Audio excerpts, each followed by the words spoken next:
J'ai mon petit espace personnel, je vois où j'en suis. Je peux modifier mon profil si jamais j'ai envie d'aller plus loin. Normalement, mon établissement, il y aura le petit logo de mon asso, mais ça, moi, j'y ai pas, je peux pas y toucher. Je peux finalement décider qu'en fait, c'est pas le lundi où je vais faire mes 34 km. Je décide de faire aussi le mardi et le mercredi, auquel cas je peux ajouter un trajet. Je peux changer mon nom et vous pourrez, vous le voyez là, confirmer vos trajets jusqu'au 21 avril.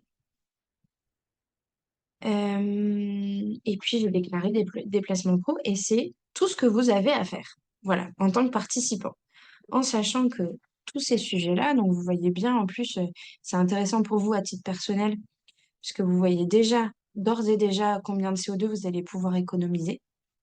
Et puis là, une fois que le défi sera passé, vous allez confirmer vos trajets par ici et le modifier si vous avez besoin.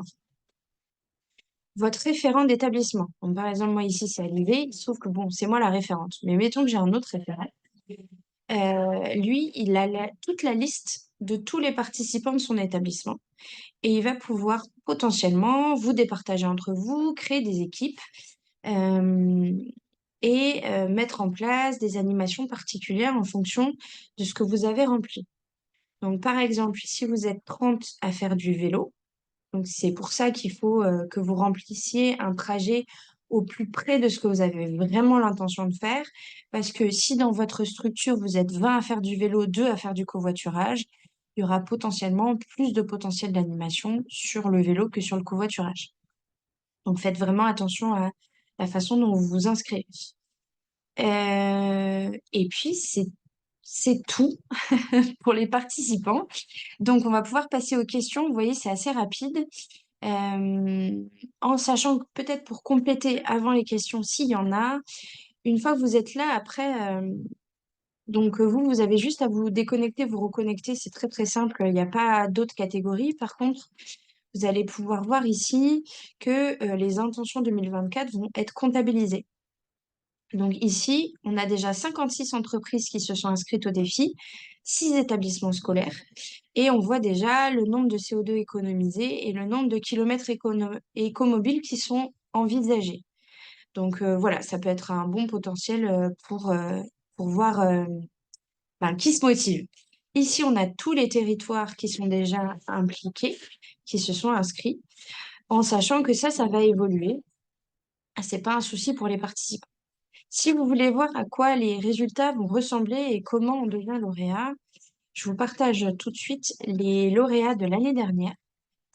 Vous voyez à peu près à quoi ça ressemble. Donc, on a plusieurs catégories de lauréats.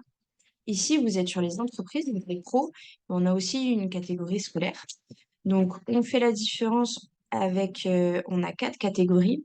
Une catégorie de 100 à 500 salariés, vous voyez là. Catégorie de 100 à 500, et ça descend au fur et à mesure, donc 20 à 99, moins de 20 salariés, et moins de 20 salariés, et c'est tout. Donc vous voyez, les lauréats, il y en a 3 par catégorie, et c'est bien le taux de participation qui est pris en compte. Donc, ils avaient, oups, pardon, ils ont, donc l'ADEME, c'est des bons élèves. Ils étaient 24, leur effectif total est de 24. Ils avaient 24 participants pendant le défi, donc ils ont un taux de participation de 100%. On a rajouté les taux de report modal parce que c'est intéressant, mais c'est vraiment leur taux de participation qui a été compté. Donc, à l'inverse, ah ben là, on a vraiment que des bons élèves. Ah ben, l'agence d'urbanisme, vous voyez, il n'y a pas un taux de participation de 100%, puisqu'ils étaient 23, il y en a 21 qui ont participé. Voilà, donc voilà à quoi ça va ressembler. Ensuite, on fait une petite répartition kilométrique, voir un peu comment ça s'est passé.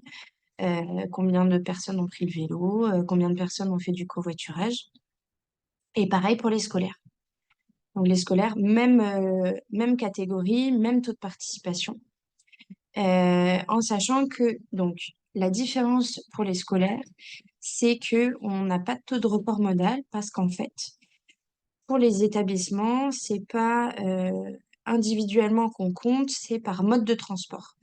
Donc une école va s'inscrire, elle va remplir un tableau de suivi. Il y a un enfant qui est venu il y a 3 enfants qui sont venus à vélo, il y a 3 enfants qui sont venus en covoiturage, et ça va donner 6 enfants en écomobilité avec un taux de participation de 6 enfants.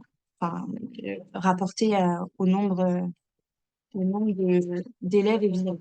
Voilà. Donc, je ne sais pas si vous voyez un petit peu la différence. Pour les pros, les adultes, c'est le nombre de kilomètres et donc le taux de participation aussi, mais individuel. Pour les écoles, c'est plutôt tout mode confondu. Voilà. Est-ce que vous avez des questions? Alors, vous pouvez les poser soit sur le chat, soit directement via votre micro, sans aucun souci.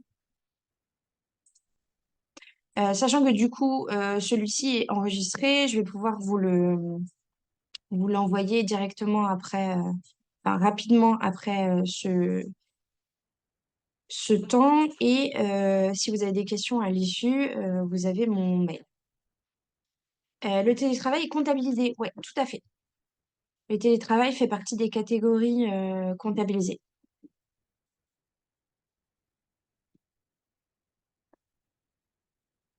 Il y a d'autres questions.